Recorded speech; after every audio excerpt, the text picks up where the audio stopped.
Voilà, si je ne me trompe pas, c'est la rentrée des classes. Je ne sais pas si c'est un soulagement, une crainte, voilà, c'est toujours des sentiments un petit peu mélangés. Alors je me suis dit, pour fêter ça, on va faire un petit exercice de conjugaison.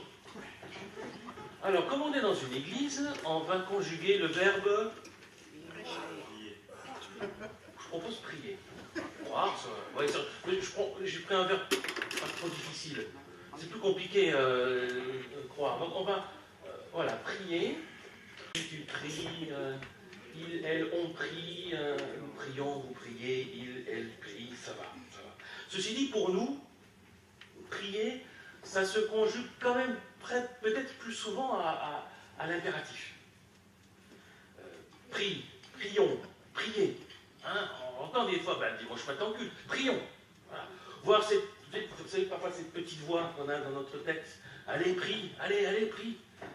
Une petite voix un peu culpabilisante, parce qu'on se dit, ouais, je prie pas assez. Voilà. Allez, prie. C'est souvent un impératif plutôt dans notre vie, la prière. Et puis, avouons-le, peut-être plus souvent qu'on le voudrait, c'est plutôt au conditionnel qu'on conjugue le verbe prier. Un conditionnel, je prierai, tu prierais, il, elle prierait. Vous savez, comme si je trouvais le temps, je prierais. Hein, ça se conjugue un peu plus souvent comme ça. Et sans doute aussi, plus souvent encore ou très souvent, à l'imparfait. Hein, vous êtes d'accord? La prière, c'est souvent imparfait, voire peut-être même au subjonctif de l'imparfait. Allez-y alors, le verbe prier au subjonctif imparfait. Que oui, que je priasse, que tu priasses, qu'il, elle pria, que nous priassions, vous priassiez, qu'il priasse. Vous savez, ma vie chrétienne aurait pu être parfaite, encore eût-il fallu que je priasse, n'est-ce pas? Voilà un petit peu la façon dont on peut envisager peut-être les façons de conjuguer le verbe prier dans notre vie. Alors, vous m'avez vu venir ce matin, j'aimerais parler. Ah, ça va. Mon introduction était bonne, vous avez compris. Effectivement, on va parler de la prière ce matin. La prière, ça fait partie des incontournables de la vie chrétienne. Ça peut être une source de joie, de paix profonde, d'encouragement, mais aussi, il faut être honnête, aussi source parfois de frustration, de culpabilité peut-être. En tout cas, un lieu de lutte, un lieu de combat, et un sujet vaste et complexe. On peut voir plusieurs textes de la Bible, et notamment aussi du Nouveau Testament. Alors on était conduit ce matin dans notre début de culte par un psaume. Un psaume, c'est une prière, hein, tout simplement. Et on a quelques textes dans la Bible, et notamment le Nouveau Testament, qui nous donnent des enseignements sur la prière. Et Jésus, non seulement a prié, mais il a parlé de la prière. Il a enseigné ses disciples par rapport à la prière. Et dans deux textes en particulier, dans l'évangile de Matthieu, chapitre 6, dans Luc, au chapitre 11, on a un enseignement de Jésus sur la prière. Deux textes dans lesquels on trouve le modèle de prière que nous connaissons aujourd'hui sous Notre Père, hein, ce que nous disons le Notre Père, alors dans deux versions légèrement différentes, chez Matthieu et chez Luc. Et dans ces textes-là, Jésus parle plus largement de la prière en général, d'une part pour mettre en garde ses disciples contre certaines dérives possibles, certaines erreurs à ne pas commettre, et d'autre part aussi pour souligner ce qui est important dans la prière pour ses disciples. Et donc je vais vous proposer de parler de la prière non pas aujourd'hui seulement, mais sur 3 dimanches. Et nous allons aujourd'hui, dimanche prochain et le dimanche suivant, nous appuyer sur ces deux textes de Matthieu et de Luc pour réfléchir à la prière et tenter de répondre à 3 questions. Pourquoi est-il important de prier? Comment entendre Dieu répondre à ma prière? Et comment être un peu plus satisfait de ma vie de prière? Voilà le programme, le menu que je vous propose pour les 3 dimanches à partir d'aujourd'hui. Et pour répondre à la première question, pourquoi est-il important de prier? Je vous propose que nous lisions dans l'évangile de Matthieu, donc un des 2 textes évoqués tout à l'heure, Matthieu 6, les versets 5 à 13. Matthieu 6, 5 à 13. Quand vous priez, dit Jésus, quand vous priez, vous ne serez pas comme les hypocrites. Ils aiment à prier debout dans les synagogues et au coin des grandes rues pour que tout le monde les voie. Je vous le déclare, c'est la vérité. Ils ont déjà leur récompense. Mais toi, lorsque tu veux prier, entre dans ta chambre à l'écart, ferme la porte pour prier ton Père qui est là, dans cet endroit secret. Et ton Père, qui voit ce que tu fais en secret, te récompensera. Quand vous priez, ne répétez pas sans fin les mêmes choses comme les païens. Ils pensent qu'ils seront exaucés en multipliant les paroles. Ne les imitez pas, car votre Père sait de quoi vous avez besoin avant même que vous le lui demandiez. Vous donc, priez ainsi, notre Père qui est dans les cieux, que chacun reconnaisse qui tu es, que ton règne vienne, que ta volonté soit faite sur la terre comme dans les cieux. Donne-nous aujourd'hui le pain dont nous avons besoin. Pardonne-nous nos torts, comme nous pardonnons nous aussi à ceux qui nous ont fait du tort. Et ne nous laisse pas entrer dans l'épreuve, mais délivre-nous du mauvais. C'est dans la version La Nouvelle Français courante que j'ai lue, donc peut-être c'est pas la version liturgique habituelle du Notre Père. On aura l'occasion d'y revenir dans une autre prédication. Vous aurez remarqué que lorsque Jésus commence à parler de la prière au début de ce texte, il dit à ses disciples, quand vous priez, il ne leur dit pas, si vous avez envie de prier un jour, si vous éprouvez le besoin de prier, alors, non, il dit quand vous priez. Autrement dit, la prière fait partie de la vie normale du disciple. On ne peut pas imaginer être disciple du Christ, être croyant, être chrétien et ne pas prier. C'est pas possible. Vous êtes mes disciples, alors quand vous priez, et voilà la suite. Bon, c'est-à-dire ce qui est parfois la source de frustration et de culpabilité, on sait qu'on doit prier, on sait que ça fait partie de notre vie de chrétien, et c'est pas si évident que cela.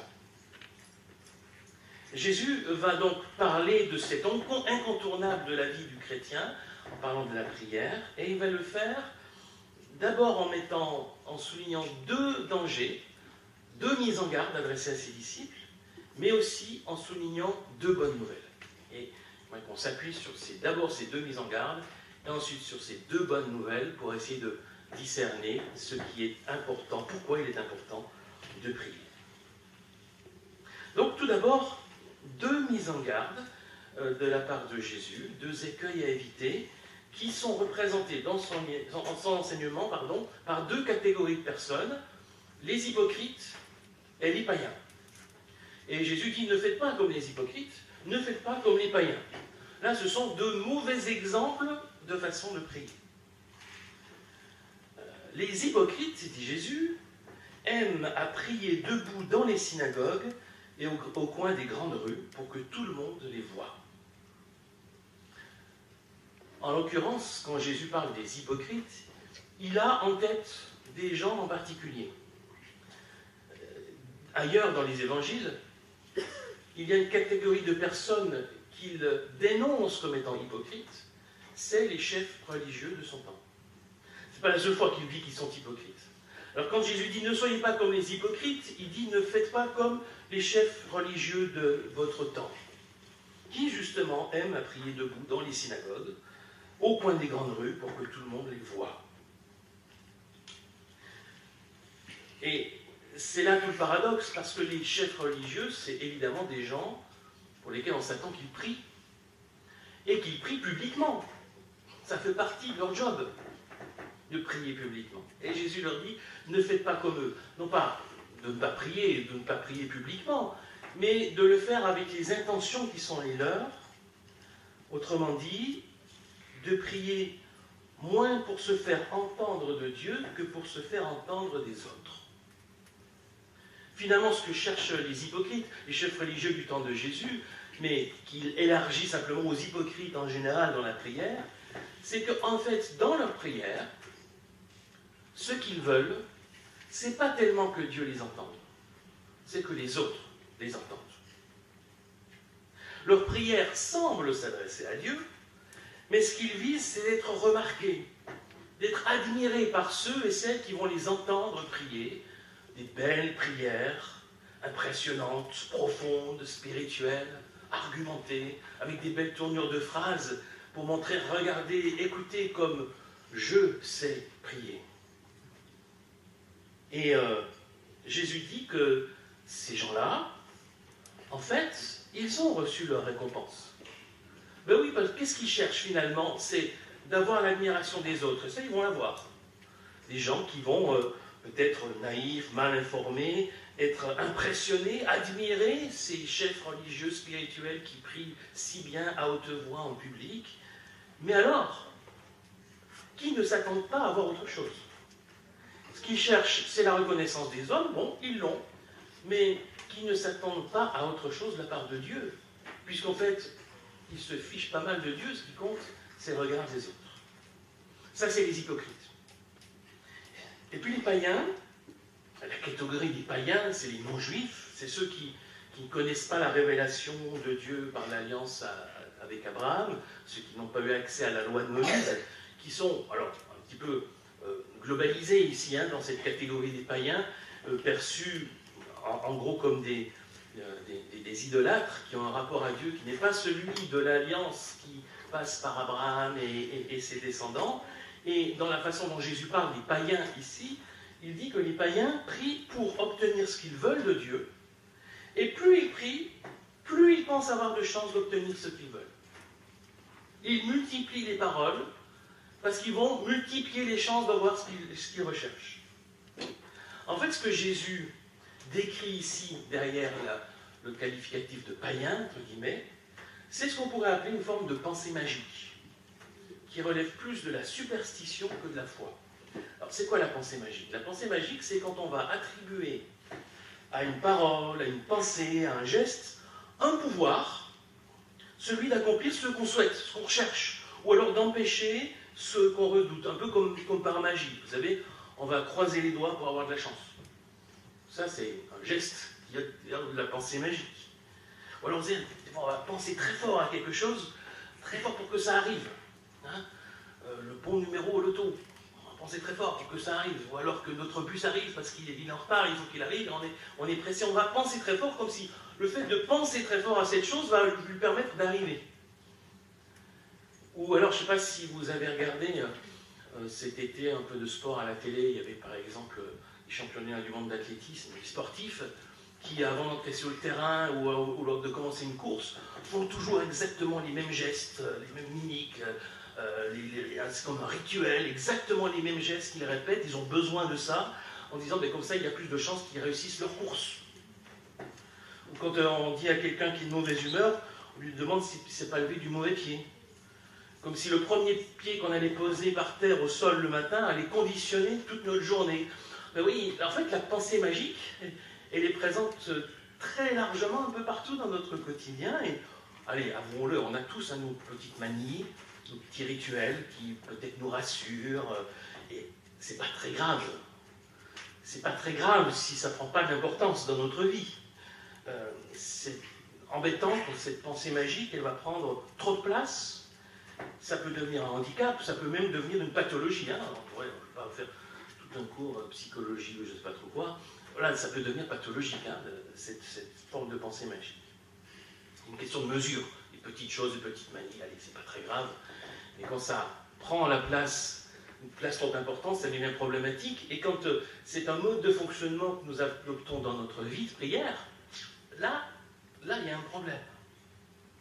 Parce qu'en fait, il ne faudrait pas penser que les mises en garde de Jésus ici, contre les hypocrites, contre les païens, ne concernent que les chefs religieux du 1er siècle de notre ère et les païens du temps de Jésus. Et vous vous doutez bien que ces mises en garde-là, d'une certaine façon, elles nous concernent aussi. Ben, déjà, c'est à ses disciples que Jésus s'adresse en parlant de ces dangers-là. Ne faites pas comme eux. Ce qui veut dire que vous risquez, vous, tout disciple du Christ que vous êtes, d'agir d'une manière ou d'une autre, un peu comme les hypocrites ou un peu comme les païens. Et tout croyant, tout chrétien du 21e siècle que nous sommes aujourd'hui, nous pouvons aussi, dans notre vie de prière, tomber dans l'hypocrisie ou tomber dans la pensée magique. D'où la question que nous pouvons nous poser. Où peuvent se cacher l'hypocrisie et la pensée magique dans nos prières? Où est-ce qu'elles peuvent se cacher? Et je pense qu'on peut être face au même risque que les chefs religieux, par exemple dans nos temps de prière publique, où on peut avoir la tentation, alors plus ou moins consciente, je suis d'accord, mais plus prier pour les autres, que les autres nous entendent, que de prier pour Dieu. Et de montrer un peu aux autres qu'on a une bonne culture biblique, parce qu'on va pouvoir citer un verset biblique dans notre prière, comme on connaît les formules spirituelles, comme notre prière est compliquée, profonde, spirituelle. Je ne dis pas qu'il ne faut pas prier publiquement, vous comprenez bien. Et moi j'ai des exemples en tête très précis de personnes qui dans leur prière communautaire publique ont été des sources d'édification, d'encouragement pour moi. Et quand j'y réfléchis, ce n'est pas ceux qui priaient de façon le plus spirituelle. Ce n'est pas ceux qui en mettaient plein la vue. C'est ceux desquels il sortait une vraie authenticité dans la prière et qui on entendait, on comprenait que c'était à Dieu qui parlait. Comme si en ouvrant les yeux, on dit, oui, le Seigneur, il est là en face, en train de parler avec lui. C'est ça, la prière qui peut être édifiante, pas celle qui montre aux autres qu'on est un bon chrétien, qui sait bien prier en connaissant toute la théologie chrétienne et tous les versets bibliques qu'on vient de citer dans une prière. Et plus largement, pas seulement dans la prière publique, mais dans notre vie de prière, il s'agit pour ne pas tomber dans l'hypocrisie, de nous interroger sur les motivations derrière nos prières. Les prières que nous adressons à Dieu, pourquoi est-ce qu'on les adresse à Dieu? Dans quel but? Est-ce qu'elles correspondent toujours à ce que nous cherchons au plus profond de notre cœur?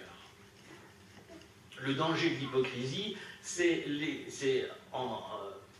l'autre face de la pièce, c'est l'encouragement à l'authenticité en fait. Que votre prière ne soit pas hypocrite, donc qu'elle soit authentique, vraie, qu'elle exprime la réalité de votre cœur, de ce qui est au plus profond de vous. Et c'est à Dieu que vous vous adressez. Il connaît votre cœur. Ne cherchez pas à épater les autres. Ça n'a aucun intérêt. Vous n'en retirerez rien. Et certainement pas de la part du Seigneur. Et puis la pensée magique. Alors la pensée magique, est-ce qu'il peut y avoir une pensée magique parfois dans nos prières? En fait, ce risque, il existe, je pense, dès le moment où nous instrumentalisons la prière. Où la prière devient un outil qu'on devrait pouvoir maîtriser pour obtenir ce que l'on veut. Que penser de ceux qui disent, j'ai entendu ou lu, ça existe, que si on visualise ce qu'on demande à Dieu, on va le recevoir. Ou plus on est précis dans les demandes et détaillé dans ce qu'on adresse à Dieu, plus il y a de chances qu'on soit exaucé. Est-ce que ça, ce n'est pas des logiques qui obéissent à la pensée magique? D'ailleurs, prétendre que si notre prière n'est pas exaucée, c'est parce qu'on manque de foi, ou c'est parce qu'on ne demande pas de la bonne façon, est-ce que ce n'est pas aussi une pensée magique? On reviendra la semaine prochaine sur la question de l'exaucement de la prière, qui est une vaste question complexe. Mais il peut y avoir dans cette compréhension-là quelque chose de l'ordre de la pensée magique. Et que penser de l'usage que peut avoir de certaines formules? Alors, de la formule « au nom de Jésus ». Comme si on met la formule « au nom de Jésus » dans la prière, elle aura plus de force, plus de chances d'être exaucée. Et que si on ne la met pas, il y a peu de chances qu'on soit exaucé. Alors personne ne va le dire comme ça. Mais est-ce que parfois on n'a pas quelque chose de cet ordre-là dans notre façon de prier ou d'entendre la prière? Une sorte de pensée magique. On utilise la formule magique, au nom de Jésus, et on va le voir. Et même plus largement, allez, je mets un peu le pied dans le plat, c'est le cas de le dire. Notre nécessité impérieuse de prier absolument avant chaque repas. Je ne dis pas que c'est pas bien. Mais si on ne le fait pas, qu'est-ce qui se passe? On va tomber malade? Pourquoi on fait, tout simplement? Pourquoi on fait? Ou est-ce qu'il peut y avoir parfois des soupçons, des risques de pensée magique dans notre façon de prier? Voilà, ça c'était pour les deux mises en garde, qui peuvent, je crois, avoir certains échos dans notre vie de prière aujourd'hui. Mais Jésus va aussi, et c'est là-dessus qu'on va s'appuyer dans la deuxième partie de cette prédication, et ce qui est plus important sans doute, Jésus s'appuie sur deux bonnes nouvelles pour parler de ce qui est important dans la prière. Il affirme de façon positive ce qu'est la prière, ce qu'elle procure, pourquoi elle est importante pour le croyant. Et avec ces deux bonnes nouvelles, Dieu nous attend dans la prière. Et Dieu sait de quoi nous avons besoin. Ça, c'est deux bonnes nouvelles. Dieu nous attend dans la prière. C'est là qu'il veut nous rencontrer. Vous savez, c'est dans l'enseignement de Jésus ce fameux lieu secret dans lequel il faut se rendre pour aller là où Dieu nous attend. Hein? Va dans ta chambre, dans ton lieu secret, et Dieu qui est là dans ce lieu secret sera à tes côtés et te répondra. Par la prière, nous allons à la rencontre de Dieu. Le Seigneur nous appelle à aller dans ce lieu secret. Il m'appelle à aller dans ma chambre, et ça peut être ma chambre physiquement, ça peut être peut-être simplement dans mon cœur, dans mon lieu secret, mon lieu à moi, parce que c'est là qu'il nous attend. Ton Père qui est là, dans le lieu secret, t'attend. Et voilà pourquoi déjà j'ai besoin de prier. Pourquoi c'est important de prier? Parce que toutes nos prières tissent un lien d'intimité avec Dieu et nous permettent de mieux le connaître, d'être plus proche de lui. J'aurais tendance à croire que c'est la raison première de la prière. Développer des liens d'intimité avec Dieu. Et c'est important. C'est essentiel. Et c'est vrai dans toute la diversité de nos prières, tous ces types de prières que nous pouvons vivre, personnelles ou communautaires, témoignent de la richesse du lien qui nous unit à Dieu. L'adoration, la louange, la repentance, la reconnaissance, la demande, l'intercession. Tous ces aspects de la prière sont autant de dimensions de notre lien d'intimité avec Dieu. C'est l'expression de notre vie spirituelle, individuelle, intime, personnelle et aussi communautaire, les uns ensemble, les uns avec les autres. Dieu nous attend dans la prière, c'est là qu'il veut nous rencontrer. Et l'autre bonne nouvelle, c'est que Dieu sait de quoi nous avons besoin. C'est ces paroles de Jésus, votre Père sait de quoi vous avez besoin avant même que vous le lui demandiez. Et du coup, là, on pose toujours la question, mais alors pourquoi lui demander? Puisqu'il sait déjà. Il sait déjà avant qu'on lui demande de quoi on a besoin, pourquoi est-ce qu'on va le lui dire? Par ma prière, je ne vais rien lui apprendre qu'il ne sache déjà. Pourtant, il est pleinement légitime d'adresser à Dieu des prières de demande. Le modèle de prière que Jésus va donner à ses disciples, le Notre Père, c'est une prière de demande. L'essentiel du Notre Père sont des demandes adressées à Dieu. Alors il y a même les premières demandes qui sont centrées sur Dieu, bien sûr, mais il y a aussi demander pour le pain de ce jour, demander le pardon, demander d'être épargné par l'épreuve. C'est des demandes qu'on adresse à Dieu. Et c'est le modèle que Jésus a donné à ses disciples. Et Dieu sait qu'on a besoin du pain tous les jours. Dieu sait qu'on a besoin de résister à la tentation. Dieu sait qu'on a besoin de recevoir et de donner le pardon. Il le sait. Mais on est invité à lui demander. Adresser à Dieu une prière de demande ou d'intercession, lui demander quelque chose pour soi ou pour les autres, c'est d'abord exprimer notre confiance en Dieu. Votre Père sait de quoi vous avez besoin avant même que vous le lui demandiez. Mais si je le lui demande, c'est parce que je lui fais confiance. C'est parce que justement je crois qu'il sait de quoi j'ai besoin. Alors je le lui dis. Alors je me confie entre ses mains. Alors je m'attends à lui. Quand je prie, je dis ma confiance en Dieu. Je ne vais rien lui apprendre, il sait déjà tout. La question, l'enjeu, il n'est pas là. Mon but premier dans la prière, dans une prière de demande ou d'intercession, c'est pas d'obtenir de Dieu quelque chose qu'il rechignerait à m'accorder. Il n'a pas envie de me répondre, il n'a pas envie de me donner ça, alors je vais essayer de le convaincre. C'est pas ça, c'est pas comme ça que ça fonctionne. C'est moins d'obtenir quelque chose de Dieu qu'il rechignera à m'accorder que d'abord de comprendre finalement de quoi j'ai vraiment besoin. Ou de quoi l'autre pour qui je prie a vraiment besoin. En fait, il devrait toujours y avoir au moins sous-entendu, et pourquoi pas explicite, mais évidemment, ce n'est pas une formule magique, hein, je reviens à ce que je disais tout à l'heure, mais au moins sous-entendu, il devrait y avoir, comme cette phrase de Jésus dans sa prière à Gethsémani. Vous savez, quand il demande à Dieu, mais si cette coupe pouvait s'éloigner de moi, sachant où il doit aller, il n'a pas envie d'y aller.